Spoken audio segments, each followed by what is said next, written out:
Nasaan ang hustisya doon? Pag-usapan po natin yan sa devotion natin na ito. Magandang araw po sa bawat isa sa inyo. Welcome back to our 365 Daily Devotions Seminary Edition. Hello po muna kay Papi Sar Bern at God bless sa iyong LET exam at sa lahat po ng mga mag-e-exam at soon to be licensed teacher. Now, pag-usapan po natin ngayon yung justice. Madalas po na itatanong natin pag may mga injustices tayong nakikita, nasan hustisya doon?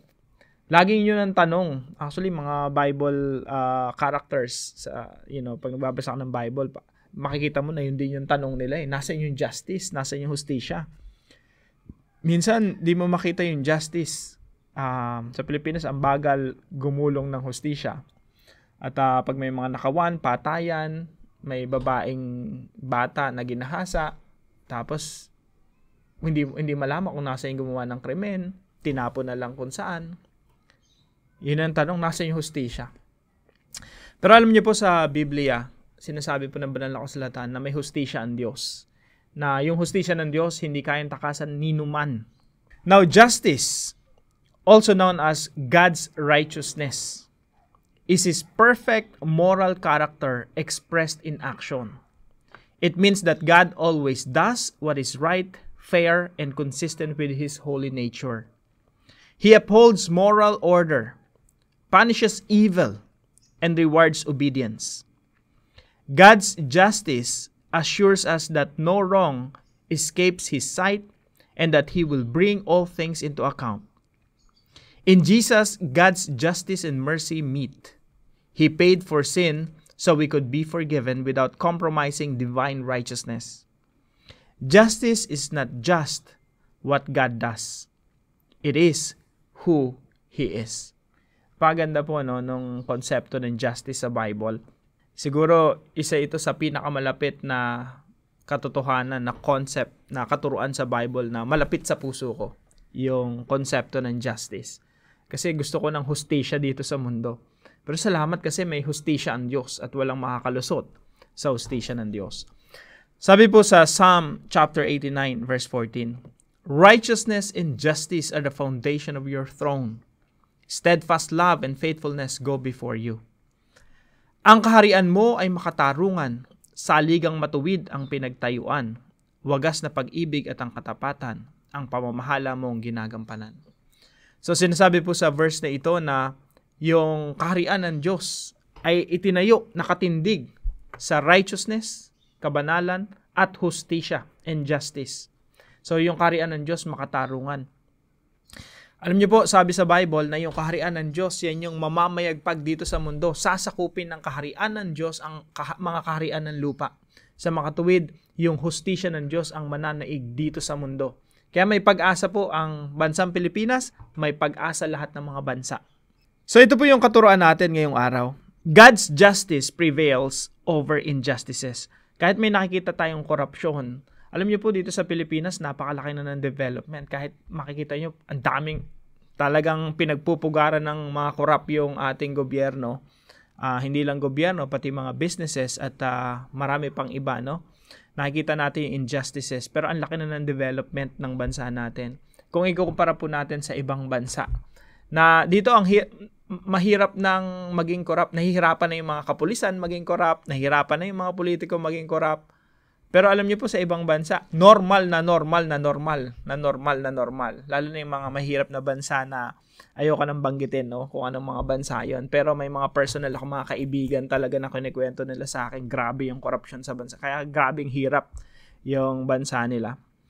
So, may mga development na dito sa bansa natin. Pero tandaan natin, hindi pa rin natatapos yung pagkilos ng Diyos. Kailangan yung hustisya ng Diyos ang mananaig. Napakasarap lang isipin, we have Jesus Christ, the King of Kings and Lord of Lords. Ang ating Panginoon hindi tumitigil hanggang hindi masakop ng ebanghelyo ang buong mundo. At manaig ang hustisya ng Diyos, yung righteousness and justice sa mundo. Kaya tayo mga Christians, dapat involved tayo. Involved tayo. Ini-engage natin politics, business, social media, arts, entertainment, filmmaking, construction, lahat ini-engage natin kasi dadali natin dyan yung kaharian ng Diyos. Yung kultura ng langit, ibinababa natin sa lupa, alinsunod sa panalangin ng ating Panginoong Hesus-Kristo. Your kingdom come, your will be done on earth as it is in heaven. Pati yung pag-ibig, hustisya at kultura ng langit, dinadala natin yan sa pamilya natin, sa mga komunidad. Tandaan natin, God's justice prevails over injustices. Kaya kung ikaw ay ginawa ng masama ng kapwa mo, isipin mo may hustisya ang Diyos. Huwag kang gumante. Ang sinasabi sa Bible, huwag kang gumante sa kaaway mo. Huwag kang gumante sa mga umalipusta sa iyo, sa nanghamak sa iyo, sa gumawa ng masama sa iyo. Kasi yung Diyos yung may hustisya. Ang Diyos ang gagante. Vengeance is mine, sabi ng Panginoon. So huwag kang mag-alala kung ikaw ay inapi. Justice belongs to the Lord. Vengeance is mine, sabi ng Panginoon. Pangalawa po, God's justice punishes the wicked. Now, gusto ko lang basahin yung ilang mga verses dito. No? Sabi dito, Deuteronomy 32:4. The rock, his work is perfect, for all his ways are justice. Lahat ng mga kaparaanan ng Diyos, hustisya, sabi rito. For all his ways are justice. Mga gawa niya ay walang kapintasan, mga pasya niya'y pawang makatarungan. Siya'y Diyos na tapat at makatuwiran. Nakakatakot lang, mga kapatid, kung ikaw ay gumagawa ng masama. No? Let's say may kapangyarihan ka, nasa posisyon ka, general ka, o kaya police officer ka, o kaya may hinahawakan kang posisyon sa gobyerno, tapos corrupt ka, ang dami mong ginagawang mga kamalian, lawyer ka, judge ka, tapos corrupt ka, you are going against God. Yun yung pinaka nakakatakot doon. You are going against God. Nilalabanan mo ang Diyos. At sinasabi ng banal na kasulatan, God punishes the wicked. Lahat ng masasama, pinaparusahan ng Diyos. Hindi man dito sa lupa, meron pang kabilang buhay. Kung malusutan mo dito sa lupa, yung hustisya at kaparusahan ng Diyos, meron pang kabilang buhay na kailanman hindi natin malulusutan. May mga news ako recently na nababalitaan, no? Mga patayan, mga pinagsamantalahan ng mga babae. Yung iba, bata pa. Talagang nanggigigil, kumukulo yung dugo ko eh. Pero iniisip ko rin, Lord, thank you. Kasi meron kang hustisya. Walang makakalusot sa hustisya mo. God punishes the wicked. Pangatlo po, God's justice passes over those in Christ. Ito na po, on a very personal level, on a very spiritual, personal level. Salamat din sa Panginoon kasi yung hustisya niya, nilampasan tayo. Passes over those in Christ. Alam niyo po, hindi lang naman yung mga taong masasama at makasalanan the way we define yung mga krimen. Lahat naman tayo kriminal sa harapan ng Diyos eh. Pag nagalit ka nga sa kapatid mo, mamamatay tao ka na according to the standard of the Bible. Pag meron kang babaeng tiningnan ng may pangangalunya, nagkaroon ka na ng kasalanan, adultery, or sa harapan ng Diyos, pwedeng rape na yun. Depende sa sitwasyon, no? Basta nangyari sa puso mo, yun ay kasalanan na nakumit mo na sa harapan ng Diyos. So lahat tayo kriminal. Lahat tayo nagkasala sa harapan ng Diyos. Guilty sa harapan ng Diyos. Pero salamat kasi yung hustisya ng Diyos, yung kaparusahan ng Diyos, lumampas sa atin. Passes over us. Dahil tayo na kay Kristo Jesus. Napakaganda po ng konsepto niyan sa Bible. Matatagpuan po natin yan sa Exodus. Yung mga Israelita, inutusan silang pumatay ng mag-alay. Kumaga, meron silang kakatay na tupa. Tapos yung dugo nun, ipapahid sa pinto, tsaka sa bintana. At lahat ng madadaanan ng angel of death, nung angel of death, kapag yung bahay merong dugo, lalampasan. Kaya tinawag yung Passover. So, habang nung gabi na yon na dumaan yung angel of death, yung mga tao sa loob ng bahay, kinakain nila yung Passover lamb. And by the way, hindi alam ng mga tao to, ano ba ibig sabihin nito? Pagdating ng Panginoong Jesucristo sa New Testament, ginawa niya yung Passover meal bago siya mamatay doon sa krus. At sinasabi niya, this is the blood of the new covenant. Yung dugo niya. Yun yung talagang simbolo ng dugo sa Old Testament na pinapahid doon sa pintuan. Tapos nilampasan ng kamatayan. So tayo rin po ganun eh. Merong parating sa atin, isipin nyo, isang tren, isang truck ng hustisya ng Diyos para parusahan lahat ng ating mga kasalanan, babangga sa atin. Pero ang nangyari, nilampasan tayo. Hindi bumangga sa atin. Hinarang lahat yun ng ating Panginoong Jesucristo. Ang Panginoong Jesucristo yung Passover lamb natin. Kaya yung hustisya ng Diyos, yung kaparusahan ng Diyos, lumampas sa atin. Isa pong magandang katotohanan na nakasaad sa Biblia. Na tayo mga kapatid, bagamat guilty tayo dahil sa ating mga kasalanan, nilampasan tayo ng hustisya ng Diyos, ng kaparusahan ng Diyos. At ang tinamasan natin ay pag-ibig at biyaya ng Diyos. Now, paano po natin i-apply itong konsepto ng justice sa Bible? Number 1 po, speak up even when it requires sacrifice. Pag mayroon po tayong nakikitang injustices sa paligid natin, mga taong inaapi, mga batang inaabuso, mga workmates na inaabuso ng amo, speak up. Speak up for what is right, even when it requires sacrifice. Kahit na masisante ka o ikaw yung pagdisketahan ng amo mo. Magsalita ka patungkol sa katotohanan, patungkol sa kung ano yung tama. Huwag kang manahimik. Sabi po rito sa Proverbs 31:8 and 9, open your mouth for the mute, for the rights of all who are destitute. Open your mouth. Buksan mo yung bibig mo. Sabihin mo kung anong tama. Rebuke mo. Sabihin mo dun sa isang taong gumagawa ng pang-aabuso, mali yung ginagawa mo. Rebuke that person. Open your mouth, judge righteously, defend the rights of the poor and needy. Sabi po ni Dietrich Bonhoeffer, ito po yung panahon ni Hitler. Si Hitler, ang daming kinakatay ng mga tao, lalo na yung mga Hudyo.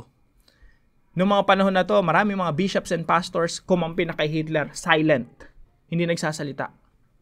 Pero si Dietrich Bonhoeffer, isang pastor, sinalungat niya si Hitler.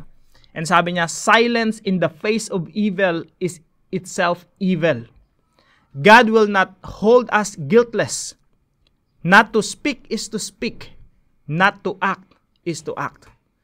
At ito po ay naging sanhi ng kanyang kamatayan. Binitay po si Dietrich Bonhoeffer dahil nagsalita siya laban kay Hitler. So sa atin rin po, we have to speak up for what is right even when it requires sacrifice. Sasalungatin mo kahit yung mga makapangyarihang tao. Kahit na kailangan natin magsakripisyo. Speak up for what is right. Point number 2. Fight for fairness and justice at all times. Tayo po mismo maging patas sa kapwa. Huwag tayong manlamang. Di bali nang tayong gawa ng mali, di bali na tayong lamangan ng iba, di bali nang tayo yung gawa ng masama. Pero huwag tayo yung gagawa ng masama sa kapwa. Huwag tayo yung gaganti sa kapwa. Sa halip, we always fight for fairness. Patas tayo. Kung tayo nilalamangan, maging patas tayo sa iba. Huwag nating gawin yung masamang ginagawa sa atin, gawin natin sa iba. Hindi po ganun. Kapag ginawa ka ng masama, yung masama na yun, humihinto na sa atin. Kasi ang ginagawa natin, kabutihan. Hindi natin pinapasa yung tinamasa nating sakit. Mananakit tayo ng iba. And number 3, love without compromising justice. Alam niyo po, dito sa Pilipinas, laging nako-compromise yung justice eh. Dahil sa love. Pag yung politiko o yung judge, uso kasi sa atin dito yung kumpadre, kumadre, kakilala, may kapit. Kapag kakilala mo, may special favor lagi. Ganun sa gobyerno, sa politika, kahit sa mga negosyo. Sa atin mga kapatid, gawin natin lahat bilang mga Kristiyano, gawin nating patas yung ating mga sarili, yung ating mga desisyon, laging patas. We love, but we don't compromise justice. Mahal natin yung walang iniwan po yan sa ating mga anak eh. Mahal natin yung mga anak natin, pero minsan kailangan nating paluin. Pasintabi po sa mga gentle parenting advocate, no? Yung asawa ko, gentle parenting talaga yon. Pero ako, namamalo ako at times. Kasi yung love, mahal mo yung anak mo, pero kailangan, pag maramdaman niya, pag nanakit siya ng iba, namalo siya ng iba, nanuntok siya ng iba, kailangan maramdaman niya yung disiplina. Love without compromising justice. Now, para po sa ating discussion, marami po akong gustong talakayin dito, no? Abangan natin yung next post ko rito sa discussion natin. May mga gusto po akong puntos na gusto pang bigyan ng diin. Pero po sa discussion natin, why should you speak up for what is right, even when it requires sacrifice? Pag-usapan po natin ito sa ating mga discussion groups at samahan niyo po ako sa panalangin. Lord God, you are perfectly just and holy. Thank you for being a righteous judge who never overlooks sin, but also never withholds grace from the humble. When injustice seems to triumph around me, remind me that you will set all things right. Help me to walk in integrity, pursue what is right, and reflect your justice in my relationships and decisions. Teach me to wait on your perfect timing and to trust that you are never indifferent to my suffering. May my heart burn for the things that matter to you. In Jesus' name I pray. Amen and amen.